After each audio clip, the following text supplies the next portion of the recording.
சட்டுன்னு ஒரு குருமா. வீட்ல இருக்க பொருள வச்சு வச்சிரலாமா? இது பூரிக்கு, இட்லிக்கு, தோசைக்கு, சப்பாத்திக்கு எல்லாத்துக்குமே செட் ஆகும். இதுக்கு தேவையானதுன்னு பார்த்தீங்கன்னா, வெங்காயம், தக்காளி. மத்தது வீட்ல இருக்க காய்கறி எல்லாத்தையும் போட்டு குருமா வச்சிரலாம். அரைக்கிறதுக்கு மட்டும் தேங்காய், ஒரு 4 பொட்டுக்கடலை, 4 முந்திரி பருப்பு, சோம்பு தேவ. இப்ப வந்து அடுப்பு பத்த வச்சுட்டு, ஒரு குக்கர் வச்சுருங்க. ஒன் பாட் தான். ரொம்ப ரிஸ்க் எல்லாம் கிடையாது.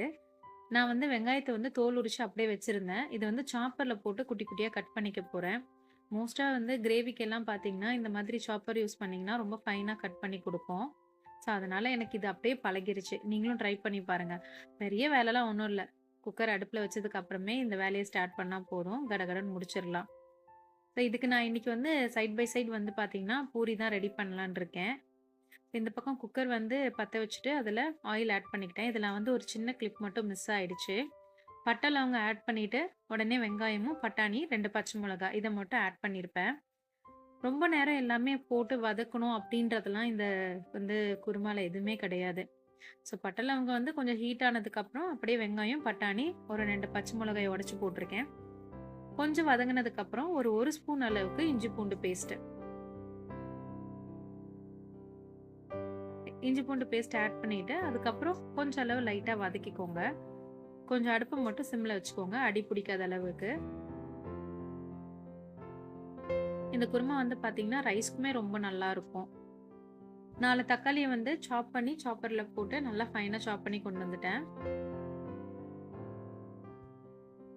தக்காளி ஆட் பண்ணதுக்கப்புறம், கொஞ்சம் நல்லாவே வந்து வதங்கட்டும். ஏன்னா தக்காளி கொஞ்சம் பச்சை வாசனை இருந்தா, கொஞ்சம் கிரேவியும், அந்த குருமாவும் வந்து எதா இருந்தாலுமே வந்து கொஞ்சம் டேஸ்ட்லெஸ்ஸா இருக்கும். அதனால தக்காளி மட்டும் கொஞ்சம் நல்லா வதங்கட்டும். இதுக்கு மசாலான்னு பார்த்தீங்கன்னா, பெருசா வேற எதுவும் யூஸ் பண்ண போறதும் நம்ம கிடையாது. அதே டைம்ல வந்து பீட்ரூட் என்கிட்ட வந்து ஒரு பீட்ரூட் இருந்துச்சு. ஸோ, அதனால அதையும் சாப்பர்ல போட்டு சாப் பண்ணிக்கிட்டேன். ஸோ, இங்க பார்த்தீங்கன்னா, ஆக்சுவலா சாப்பர்ல சாப் பண்ணதுக்கப்புறம் பீட்ரூட் இன்னும் நல்லா ஃபைனா வந்து பொடியா இருக்கும். பசங்கலாம் வந்து சில பேர் பீட்ரூட் எடுத்து எடுத்து வைப்பாங்க. இந்த மாரி போட்டா வந்து அந்த குருமாக்கு வந்து கலரும் வரும். பிளஸ் வந்து பசங்க எடுத்தும் போட மாட்டாங்க. ஸோ, சாப்பர்ல போட்டு நல்லா சாப் பண்ணிட்டு, அதையும் வந்து ஆட் பண்ணிட்டேன்.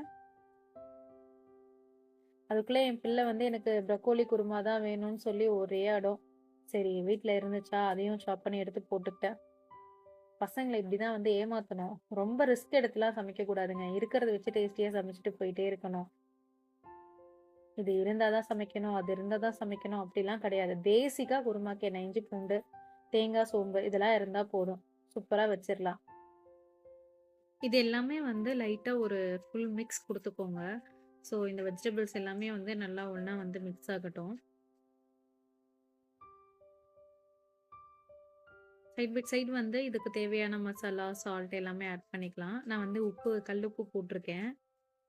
கொஞ்சமா வந்து கரம் மசாலா ஒரு 1 ஸ்பூன் இல்ல 1/2 ஸ்பூன் அளவுக்கு போதும். நான் இதுல வந்து காஷ்மீரி ரெட் சில்லி பவுடர் தான் போட்டிருக்கேன். கொஞ்சமா ஆட் பண்ணியிருக்கேன். காரம் நெறைய போடல. ஒரு 1/2 ஸ்பூன் கிட்ட இருக்கும். ஸோ இது எல்லாத்தையும் போட்டு ஒரு மிக்ஸ் குடுத்துட்டு, மஞ்சள் பொடி மட்டும் ஒரு 1/4 டீஸ்பூன் போட்டுக்கோங்க.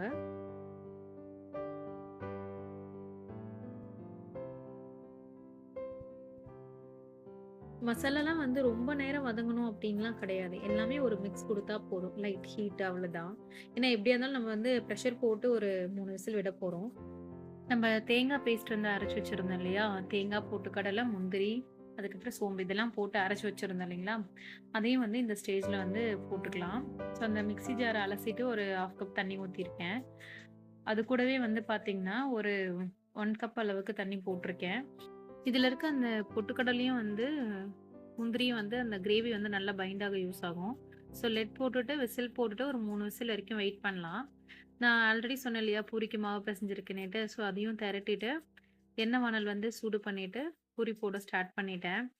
ஆ ஜோதிகா மேம் டயலாக் மாரி தான். "நான் சுட்டாலும் பூரி புஃப்ன்னு தான் உப்பி வரும்." பார்த்தீங்களா? ஆக்சுவலா என்னன்னா, என் பிள்ளைக்கு வந்து பூரி இப்படி இருந்தா தான் வந்து ரொம்ப பிடிக்கும். ஸோ பூரியும் வந்து ரெடி ஆயாச்சு சூடா. மோஸ்ட்டா நாங்க வந்து எங்க வீட்ல வந்து பூரி நைட்ல தாங்க போடுவோம். அது என்னமோ தெரியாது. மார்னிங் சாப்பிட்டு தூங்குறத விட நைட் பூரி சாப்பிட்டு தூங்குறது வந்து ஒரு சுகமா இருக்கும். அப்படியே சைட் பை சைடு நம்ப குருமாவும் வந்து சூப்பரா ரெடி ஆயிடுச்சு. பாருங்க எவ்ளோ திக்கா இருக்கு. இப்ப வந்து பிளேட்ல வந்து பூரி எடுத்து வச்சாச்சு. ஆக்சுவலா வந்து இந்த குருமா வந்து பார்த்தீங்கன்னா, ரைஸ்க்கு, சப்பாத்திக்கு, இட்லிக்கு, தோசைக்கு எல்லாத்துக்குமே வந்து ரொம்ப சூப்பரா இருக்கும். ஸோ அப்படி சூடா பூரிய உடைச்சு, நம்ம குருமால வந்து பெரட்டி, யம்மியா இருந்துச்சு சாப்பிடுறதுக்கு. நிஜமாவே சூப்பரா இருந்துச்சு. நீங்களும் ட்ரை பண்ணி பாருங்க. இந்த வீடியோ உங்களுக்கு பிடிச்சிருந்தா லைக் பண்ணுங்க, ஷேர் பண்ணுங்க, கமெண்ட் பண்ணுங்க. நம்ம சேனலுக்கு சப்போர்ட் பண்ணுங்க. Thank you.